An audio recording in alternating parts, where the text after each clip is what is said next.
Today's paper is Masked Autoencoders are Scalable Vision Learners. This paper proposes a scalable autoencoder. It takes masked input image patches as an input and learns to reconstruct missing patches. The model, as shown in the right figure, is a ViT-based model. However, it uses an asymmetric encoder and decoder architecture, meaning it's asymmetric because encoder only takes unmasked region as an input, and decoder, on the other hand, takes encoded representations with the mask tokens. The model achieves the best classification accuracy of 87.8 when trained using only ImageNet 1K dataset.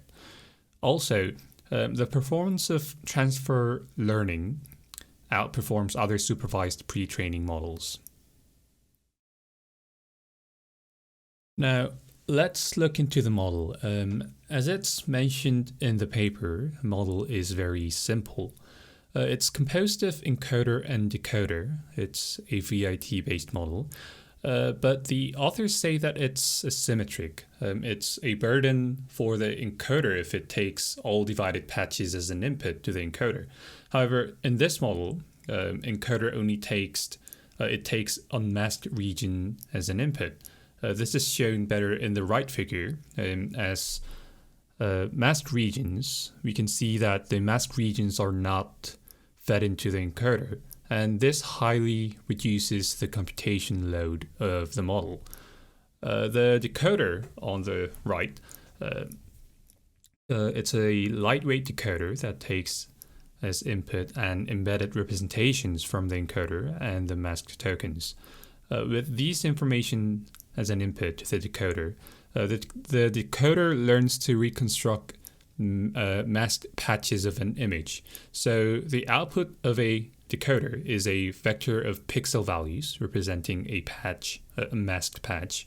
And the model uses a very simple loss, a mean squared error loss. So the model is simple and the loss used is not complicated as well. And this overall design reduces computation a lot.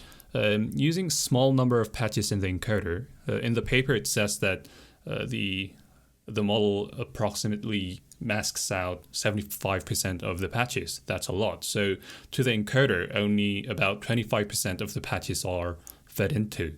So this reduces memory consumption.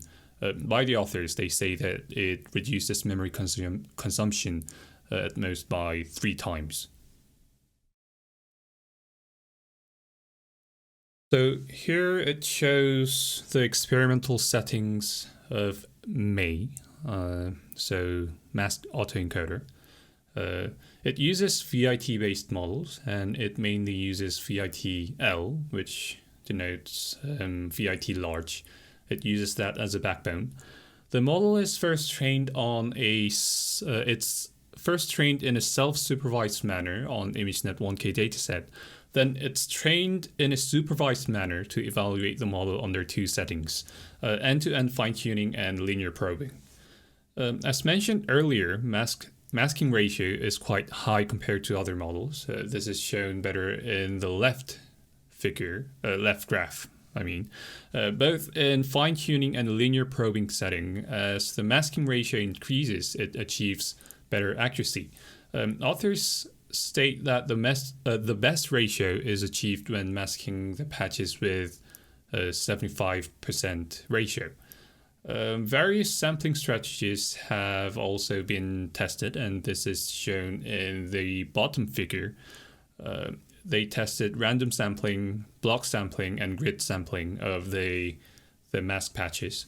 However, after experiments, the authors claim that best performance is achieved when using random sampling. So throughout the experiment, I'm assuming that the authors just used random sampling of the masked patches. Now here's the table. Here are tables that shows performance of MAE model under different settings. The first table on the left shows the comparison of the model with other self-supervised methods. The model achieves at most 87.8% when using ViT-Huge with image size of 448.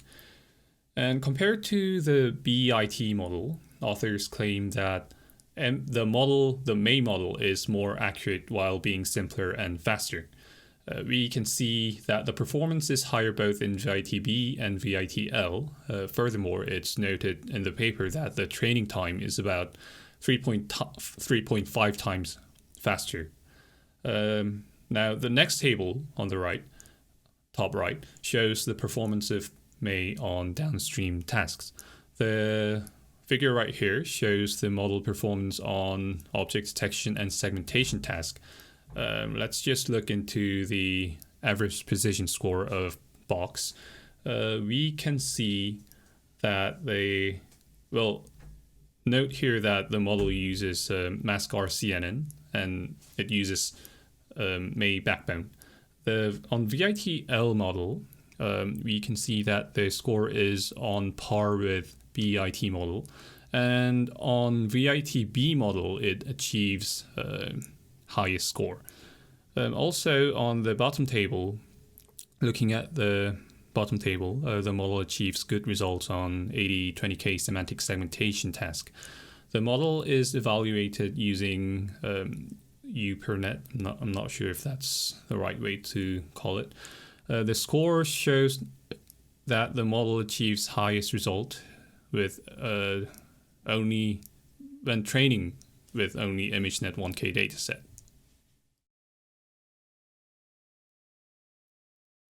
Now, lastly, here are some qualitative results of the MAE model on image reconstruction. The top figure is the result of the model on ImageNet validation images.